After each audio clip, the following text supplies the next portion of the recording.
But Dunkirk definitely was my cup of tea, even if it was a anxiety-producing cup of tea. Very salty tea. Christopher Nolan's, was this his 8th? Insomnia, following Memento, Prestige, Inception, Dark Knight, Inception, and the 3 Dark 9. Yeah, I think this is number 9. Kirk 10. Yeah, 9, 10, whatever. So, a prolific director, and he's only 46, which I think is really cool. He's done a lot of good shit for a guy. Yeah, I mean, to be 46 and be pumping out blockbusters every 2 years, and not only blockbusters, but movies that are well respected and studied is pretty amazing. Mm-hmm. And so I think Dunkirk will be, because of its film techniques. No, I agree. Yeah, Dunkirk was a masterpiece. I think in terms of filmmaking, I mean, there's definitely some things that you can knock the film for, and we'll get to those. But I guess what was your experience watching it? Because I think he filmed this like Quentin Tarantino on 76 millimeter film, and said that you should see it in IMAX to get the full experience. Is that how you viewed the film? I almost did. I almost saw 70 millimeter. I ended up going to a different showing. But I think it's definitely a theater movie in general. Yes. And people say it's definitely worth checking out in 70 millimeter just because that's the way it was shot, framing and stuff, types of, the cameras he used, to put it bluntly. And also like Hateful Eight was in 70 millimeter, but that movie doesn't have like huge set pieces, so it wouldn't stand out as much as Dunkirk would if you saw it in that format. Right. Definitely needs to be a theater movie for you to get the full appreciation, I'd say. Yeah, I would agree. You think about a film like Inception, I think you can still enjoy it, even though it's definitely better in the theater. This is a film that if you saw it the first time just at your house, I can't imagine you really get the effect that you get in the movie theater. First thing I really liked about it, only 106 minutes.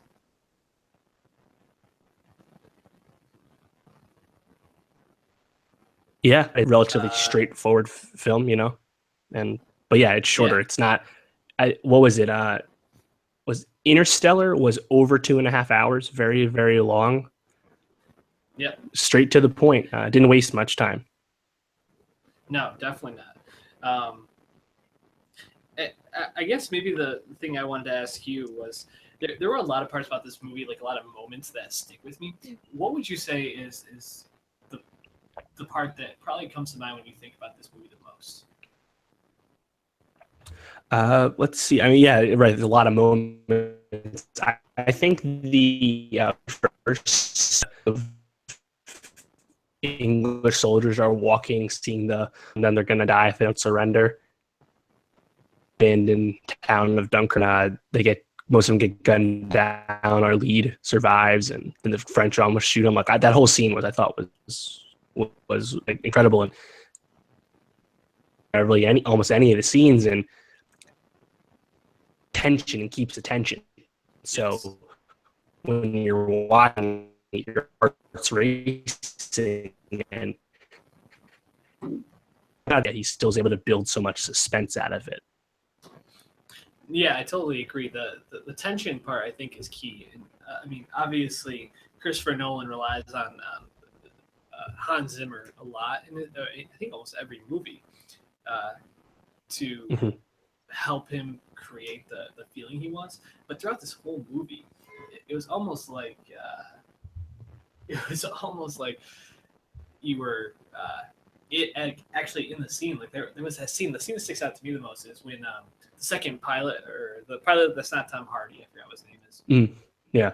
He crashes and he's trying to get out and he's slowly sinking and he's just like punching that window, and like the whole scene, the music just building, building, building, and you're just like, oh, like I literally like was like rocking in my seat, just like clenching my fist, like holy shit, like it was pretty insane how they did that. They had some very well put together music with the scenes for sure.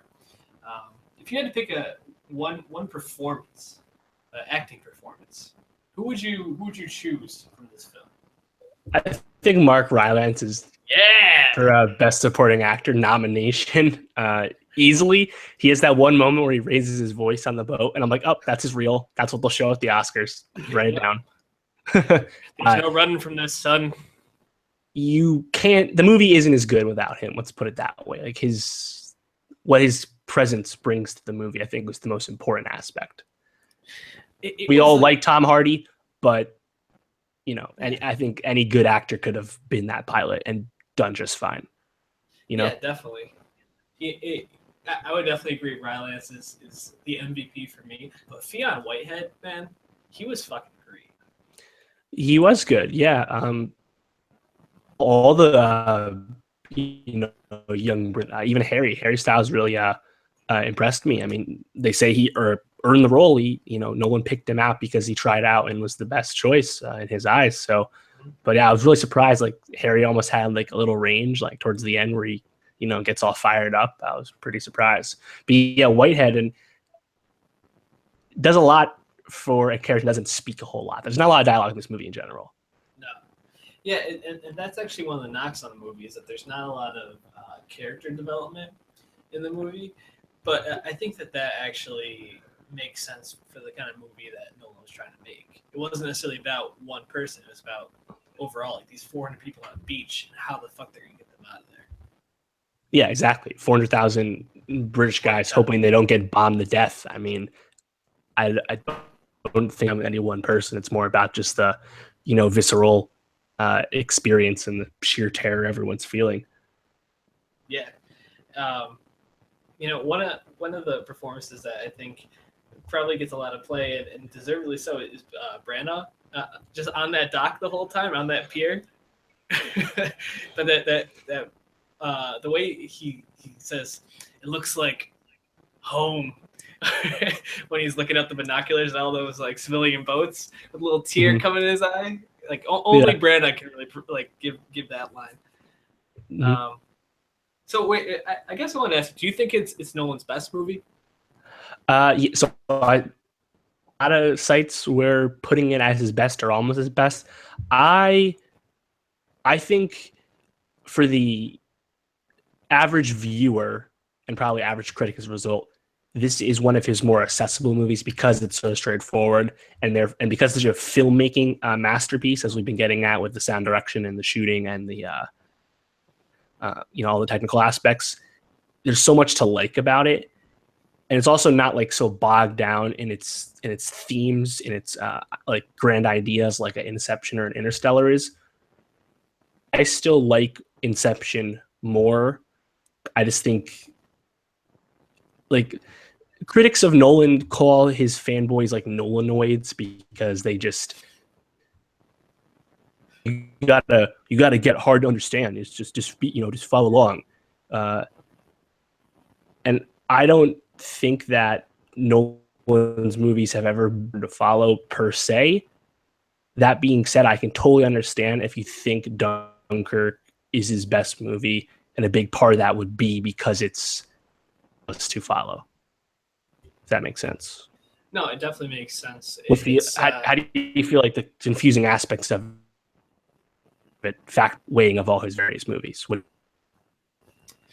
it's interesting because it was funny. I saw the movie with a couple of our friends, friend of the pod, Sean McKenna, friend of the pod, Grady McBride, and, not friend of the pod, Adam Mahalik. Bleep that name out.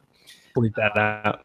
And at the and at the end of the movie, I was like, I was asking what people thought, and Adam was like, "Well, I didn't really understand why Tom Hardy was on that boat and then he was in the plane." And I was like, "What are you talking about?" And he was like, "Well, wasn't he the guy that was on, like, wasn't that the alternate timelines?" And he didn't really understand the two different timelines. And I was like, "Wait, no." Cillian Murphy does not look like Tom Hardy. dude, I know, and I Oh, was like, the Scarecrow doesn't look like Bane, bro. Come on. I know, and I was trying. I was trying to explain to him. I was like, I think you missed like I don't even know if you know what happened in the movie then because their timelines are so different. But Also, I think the critiques of the timelines are way overblown in my opinion. It's like, oh, 1 week, 1 day, 1 hour yeah, forward. Just follow the event, the overall event. Like, I right. don't see what's so confusing about it. Like, he's flying around protecting the ships. He's a plane. He has limited gas. Easy to understand. That's 1 fucking hour. You're sailing from across the English Channel. Easy to understand. It's about getting evacuated. Easy to understand. It's about a week. Like, I don't follow about that. That's not me being a Nolanoid. That's just me saying that it's not hard to follow a fucking current event on screen. Like, it wasn't confusing. No, I agree, and especially because the way that they cut the scene was they were on the boat with Mark Rylance, and he was explaining shell shock and how he's never gonna be the same man, and then it cuts to Cillian Murphy. Mm-hmm. You know, in the next scene where that big destroyer explodes and he's towing those Yeah. guys back in the water. So you pretty much see exactly how he got to the point he was at. So I thought the timeline part made a lot of sense, and if you were just paying attention, you could follow. Exactly. Oh, it was a few days ago. How do you think he got on Mark Rylance's boat? He was gunned down. Now you see how. Like, again, Right. it's just watch the movie in order and it makes sense. Exactly. But in terms of other Nolan movies, I think that this is definitely in my probably top 3. You know, I guess Interesting. maybe number 4 because I really ride for Prestige, Inception, and Dark Knight, even though I know it has problems. It's hard to write any of his like stud movies out, you know, and that's with you giving like Memento like 6th place, bar to crack. That's a great point. Yeah, Memento's it's such a great movie. Guy Pearce, shout out him. I mean, I would say, you know, shout out Bill Simmons. He always talks about movies rewatchability, but I actually think this really matters for Nolan. How is Memento still as good for you once you understand it and you've seen the end, so you know what happens, and like now it all makes sense when you watch it. Watchable Memento as I've only seen it a few times. Prestige, a lot of twists in that. Still really good. Inception, same thing. Like, he has a lot of twists in his movies. Once you see the twist, you still like the movie as much when you rewatch it. Dunkirk, twist is probably quite rewatchable if you want to, you know, sit through a stressful experience again. So I think that also can factor into how people rank their Nolan films. Yeah, I agree, but I mean, in terms of like having fun at a film, I wouldn't say that this was necessarily a fun experience, but it was a moving one because I really would like kind of left being like, yeah, war fucking sucks. And like I know that's like the most generic, like basic like observation you can make. But a lot of war movies you come out of it and you're kind of like, oh, like that guy was so heroic or that was so like such a brave thing he did or so cool. Like you watch you watch American Sniper and you come away being like, wow, Chris Kyle, that shot he made that was over a mile, like amazing. In this, I was just like, yo, some of those guys were heroic and they fucking bit the dust. Some of them did the most cowardly thing ever and they survived. And it's like you leave pretty much just being like, that was just not a fun experience, but it was. Yeah, that's why it was so good. It's a movie. Military disaster. It's a movie about defeat. You know, talk about an American war movie. But again, did like that this war movie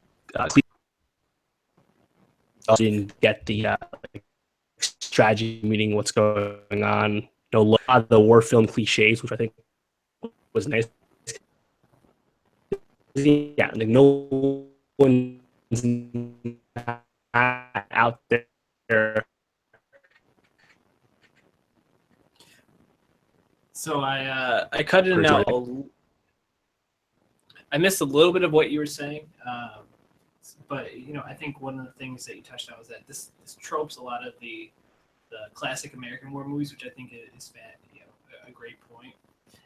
one of Mhm. the things I think it also does that a lot of Christopher Nolan movies fail to do is it had. I thought the ending kind of hit home. I didn't really give a fuck about George, to be honest. Like, I felt bad, and it was very sad what was going on for him.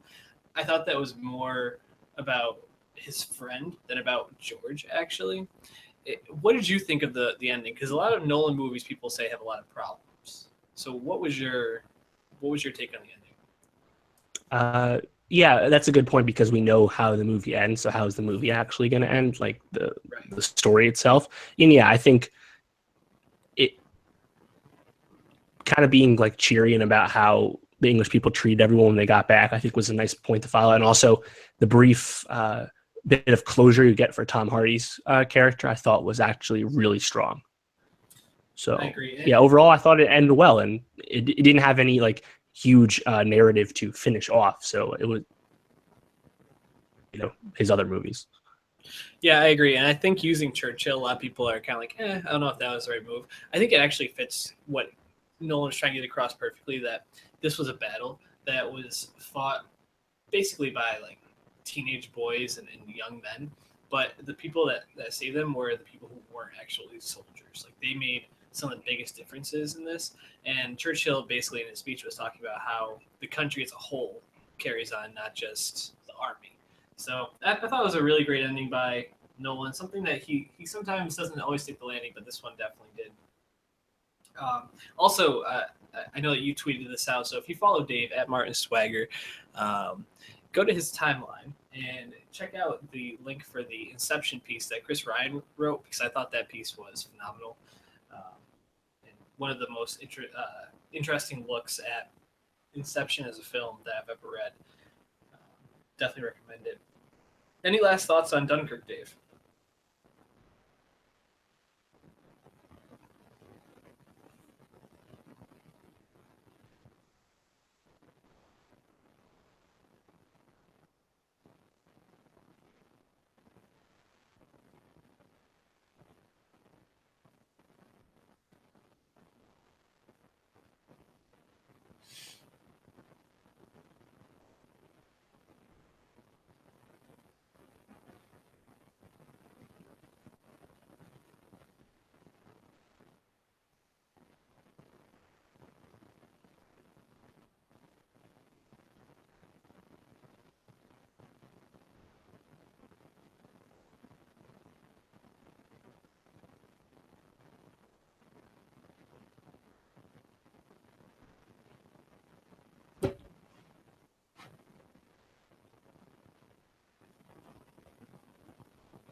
Hey. Hey, uh, what was the last thing you heard? I think the last thing I heard you say was about the you like the ending. Okay, so I shouted out Chris Ryan's piece on Inception, and then I Mm, asked if you had any last thoughts on Dunkirk.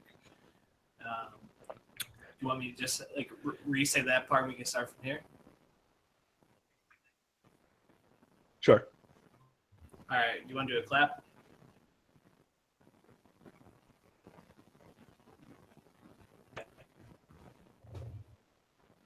Clap.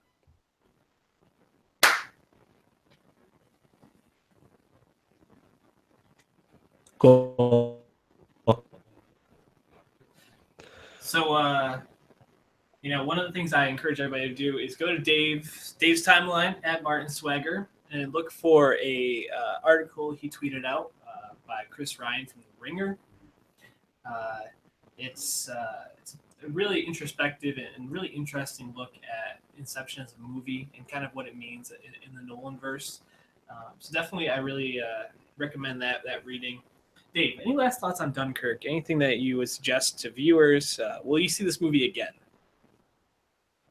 I won't see it in the theater again. I usually don't do that, but I think that it's not like other war movies, and partly because Nolan made it, and obviously Nolan always has a goal in mind when he sets out to make a movie. But I think it's a really important film It's one of the biggest openings for a World War II movie in, probably almost 10 years. It beat out Glorious Bastards debut from '09, so it's been a while.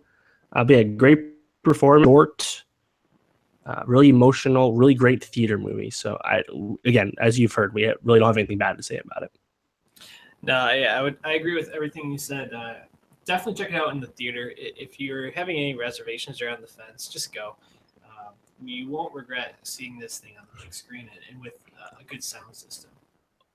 One last note I forgot to mention. So Harry Styles factor. This was male and 76% was over the age of 25.